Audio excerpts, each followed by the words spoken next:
Just give us a sort of sense of your overriding sort of emotion ahead of the new season. Does it differ from a fan, or do head coaches feel slightly differently ahead of the new season?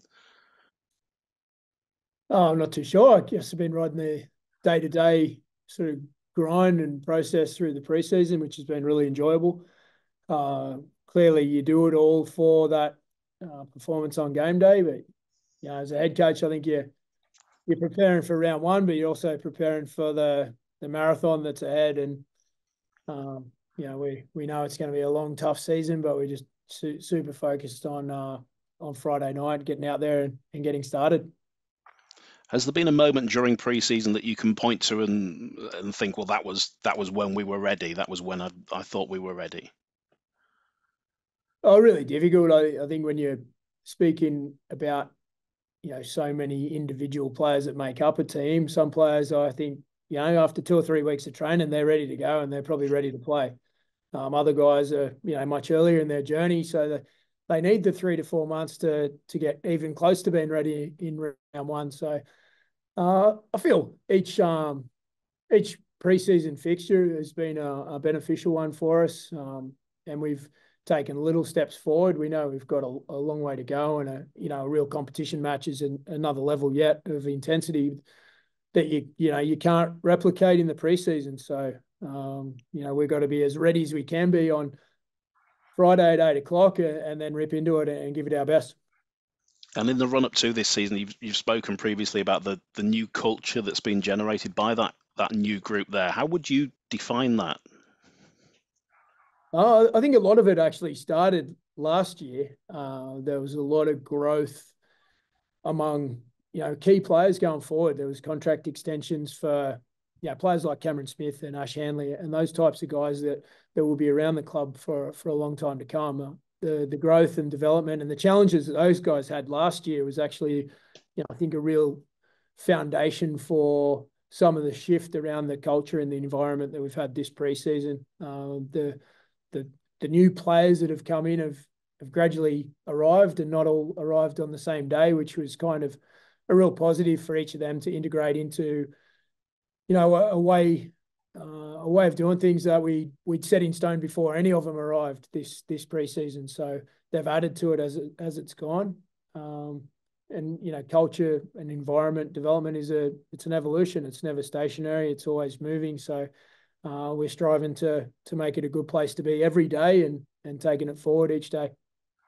We're talking on Monday. We won't see the first squad till Wednesday. Can you tell us who definitely won't be available for selection as it stands? McDonald and Gannon will be out. Max Simpson still making his way back off that long-term injury. I think that's it as far as definitely not available. What about Bentley and Holroyd? They'll both be a chance. Definitely Bentley. He's a likely prospect. Holroyd's probably somewhere in between likely and unlikely. And just given the issues that Morgan had last year, is it the latest concussion? Is it any sort of cause for real concern? I think it's a real difficult one, given that he's had no symptoms post game. He's had no issues. He's passed the return to play processes smoothly. So with other injuries, you treat them case by case. So maybe it's a case of treating it case by case like this as well. That he's had no symptoms. He's moving through the stages well. He sees a consultant tomorrow. And that'll guide us as to what comes next. Is he frustrated that he just can't really get his career back going again? Yeah, so certainly it's not gone to plan. But so much of what happens in the sporting career and in life doesn't always go to plan. It's what you do about it, and it's the way you navigate through the adversity that really makes the person that we become or the player we become. So he's a really sensible, intelligent young player with great family support behind him and great support in our club. So we're all in it together, and we'll be guided by the experts as to what comes next. But he's a young man, and there's there's players that have had issues early in their career and they've got past it and never had a problem. So, we'll be striving to do what we can to help Gunnar get through. You've already said it's a marathon, but it starts with this first game. What do you want to see from this first performance?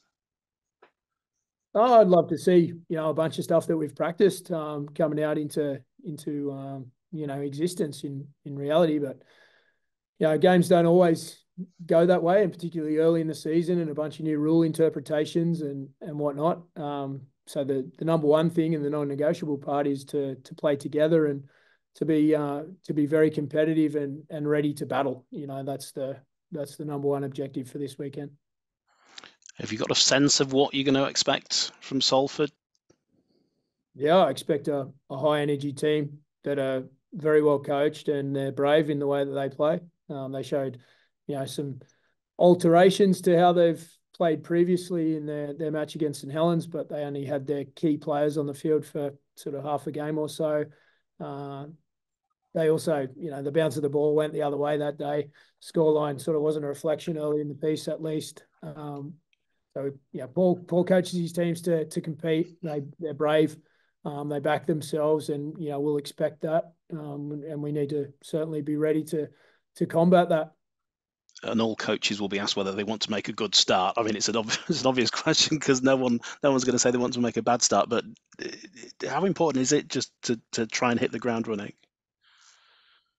I think the number one thing is we only got one game this week, so that's the case every week. So we've only got one game this week, and we've been looking forward to it for a long period of time now. So we need to build it up, so we're not ready to play too early in the week, but come Friday that we're ready to go.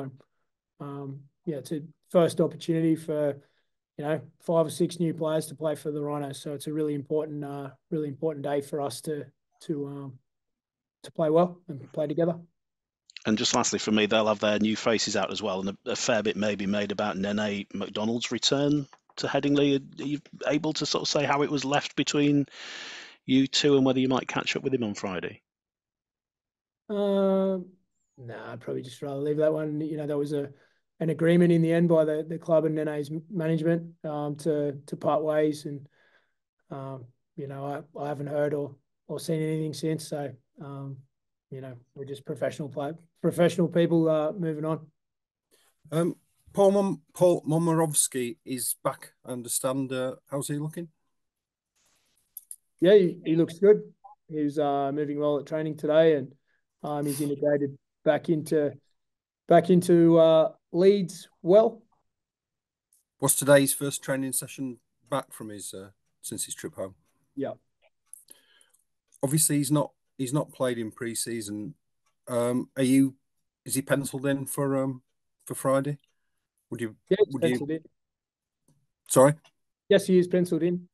Yeah, no concerns about the fact that he's not had a run out in pre-season. I mean, obviously he's got to play at some time. Yeah, and last year we had 4 or 5 players unavailable at the start of the year, and they played their first game in a Super League game. So, it's just the way it is, and I think that if you see the way that most of the other clubs have played their pre-season, that a lot of their leading players have played half a game, really just to dust the cobwebs off. I'm assuming we felt the need probably to push a few of ours a bit further against Hull KR because it's the first sort of game that our spine have played together ever. So that was necessary, but they, next year I'd assume they'll play less. Is Mikel Gudemond in contention for Friday? Yeah, he will be. Yes. How's he slotted in?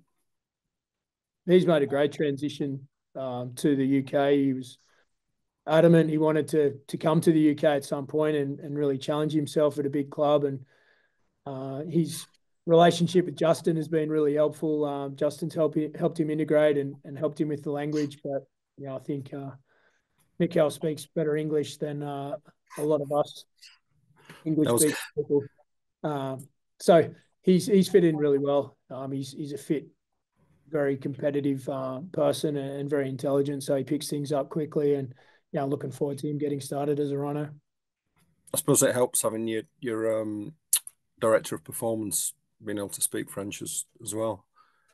Yeah, Rich has been he's been great for Justin and Mika on the integration. And there's a bunch of other players either trying to learn some French or they're asking Justin and Mika to teach them words and phrases here or there. So they've been made to feel really welcome in our culture. And I think it's really important in a team environment that you do have you're made up of different cultures within the team culture. I think it's important.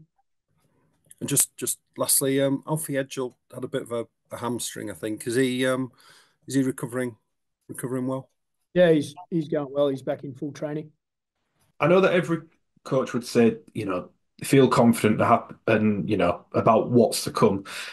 From a happiness perspective, do you feel more comfortable, more content, not so much with the ability of the squad, but the culture, the characters, the people that you have, the humans you have at your disposal this year to maybe where you were 12 months ago?